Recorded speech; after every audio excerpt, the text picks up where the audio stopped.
Hello guys 30 days 30 birds లో ఇది 11th bird.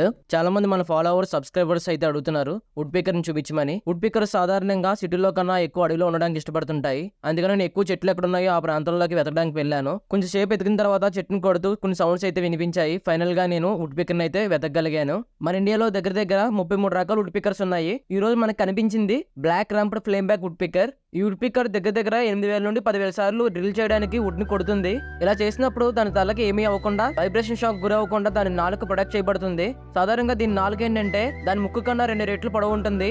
దీని నాలుక జిగటగా కూడా ఉంటుంది. దీని వల్ల ఫుడ్ ని ఈజీగా అతుక్కుని తినగలదు. ఇంకా దీని గుడ్ల కోసం మాట్లాడుకుంటే డ్రిల్ చేసిన రంధ్రాల్లో 3 గుడ్లు అయితే పెడుతుంది. ఇది డ్రిల్ చేస్తున్నప్పుడు సౌండ్ ఎలా వస్తుందో మీరు కూడా వినండి. ఇంకా దీని లైఫ్ స్పాన్ కోసం మాట్లాడుకుంటే 4 సంవత్సరాల నుండి 11 సంవత్సరాలు బతుకుతుంది. సో అలానే నేను 33 రకాల వుడ్ పికర్స్ చెప్పాను కదా. ఈ 33 రకాలలో మీకు ఎన్ని వుడ్ పికర్స్ తెలుసో కింద కామెంట్ లో చెప్పండి. లాస్ట్ టైం నేను కింగ్ ఫిషర్ కోసం అడిగాను 12 రకాల కింగ్ ఫిషర్ లో ఎన్ని తెలుసా అని చెప్పి. చరణ్ మొత్తం అని కింగ్ ఫిషర్ కోసం అయితే ఆన్సర్ చేశాడు.